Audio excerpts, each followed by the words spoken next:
Eldorado beach resort আমাদের আন্দামান সফরের অন্যতম স্মৃতিমধুর, রোমাঞ্চকর, রোমান্টিসিজমে ভরপুর সমস্ত স্মৃতির অন্যতম একটি পীঠস্থান বলা যেতে পারে।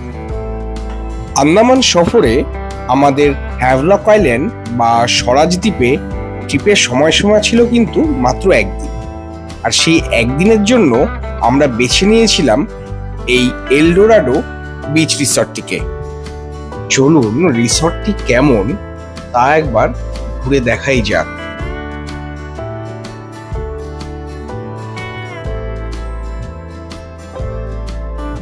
বিচ রিসর্টের মানে হলো যে প্রপার্টিতে আপনি রয়েছেন তার সামনেই বা সেই প্রপার্টির এরিয়ার মধ্যেই আপনি বিচ পেয়ে যাবেন।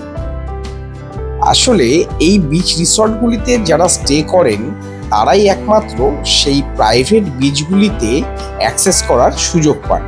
আর যেহেতু আমাদের সঙ্গে নানা বয়সের মানুষেরা ঘুরতে গিয়েছিল, তাই তাদের একান্ত সময়গুলিকে কাটাবার জন্যই আমরা চুজ করেছিলাম এই বিচ রিসর্টকে।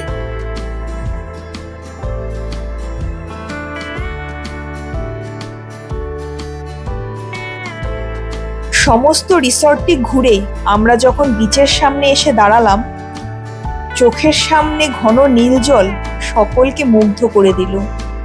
এমন একটা পরিবেশ যেখানে সামনে সমুদ্র, পেছনে পাহাড়, চারিদিকে নারকেল গাছ এক অদ্ভুত অনুভূতির সৃষ্টি করল। বিচের সাথেই রয়েছে এই ধরনের সুন্দর করে বসার জায়গা, যেখানে আপনি যতক্ষণ চাইবেন বসে সমুদ্রের আনন্দ উপভোগ করতে পারবেন। তবে হ্যাঁ, একটা জিনিস, এই বিচ কিন্তু স্নানের উপযুক্ত নয়। আনন্দ করার জন্য একটু পা ডুবিয়ে দেখতেই পারেন, কিন্তু এখানে স্নান করা যাবে না। আসলে এখানে রয়েছে প্রচুর পাথর, এদিক ওদিক চারিদিকে আপনি একটু এগোলেই দেখতে পারবেন। বিচ তো দেখা হলো, চলুন এবার হোটেলের রুমগুলো কেমন সেটা দেখে নেওয়া যাক। এই রিসর্টটিতে যে রুমগুলো রয়েছে তা সবগুলোই প্রায় কটেজের মতো। হ্যাঁ, কোনোটা একটু হাইফাই, কোনোটা তার থেকে একটু কম হাইফাই, বাট সবগুলোই কিন্তু হাইফাইয়ের মধ্যেই বলা যায়।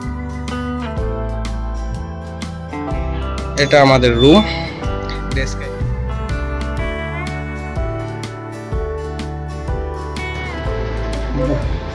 রুমটা সত্যি ভালো। চেয়ার প্রত্যেকটা রুমেই, আমাদের 7খানা রুম আছে, প্রত্যেকটা রুমে এরকম দুটো চেয়ার, একটা টেবিল, বেতের টেবিল দেওয়া রয়েছে। আচ্ছা, শুধু রুম দেখাবো সেটা হয় না, রুমের সাথে যেটা জরুরি সকাল সকাল কাজ করার জন্য, বাথরুম। বাথরুমও পরিষ্কার, এক্সস্ট রয়েছে, শাওয়ার রয়েছে, গিজার রয়েছে, কোমোড। আচ্ছা, ইন্ডিয়ান সিস্টেম নেই। আগেই বলছি, রুম প্রসঙ্গে একটা জিনিস বলে রাখি, এখানে সব রুমই ডাবল বেডেড। যদি আপনার ফ্যামিলিতে 3 জন থাকে তাহলে সেক্ষেত্রে এখানে এক্সট্রা ম্যাট্রেস দেওয়া হয়।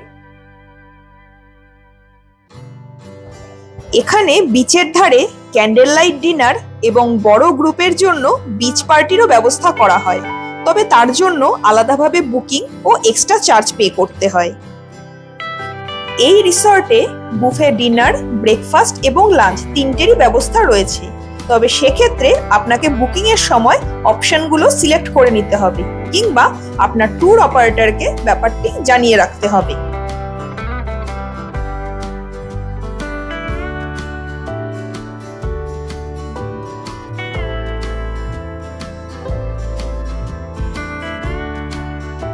এই বিচ রিসর্টটির সবথেকে পছন্দের জায়গাটি হলো ভোরবেলার সূর্যোদয়ের স্থানটি। যদি আপনার কপাল ভালো থাকে এবং আকাশ পরিষ্কার থাকে, তবে সূর্যোদয়ের প্রতিটি মুহূর্ত আপনারা তাড়িয়ে তাড়িয়ে উপভোগ করতে পারবেন।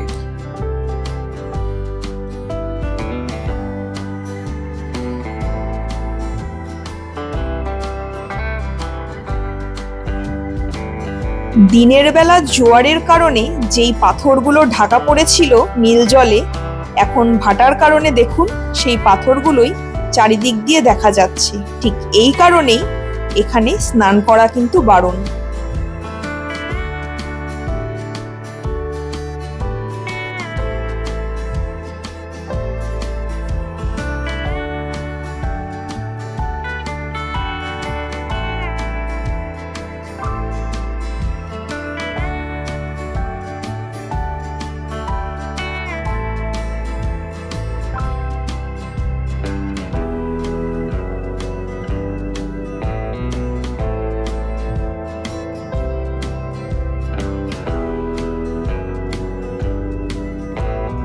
ডিনারের মতো ব্রেকফাস্টেও পাবেন এলাহি আয়োজন।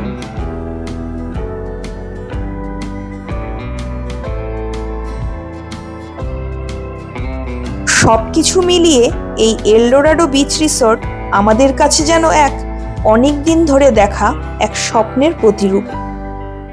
আপনারাও কখনো হ্যাভলকে ঘুরতে এলে থাকবার জন্য আর প্রাকৃতিক সৌন্দর্য উপভোগ করবার জন্য এলডোরাডো বিচ রিসর্টটিকে কিন্তু বেছে নিতেই পারেন।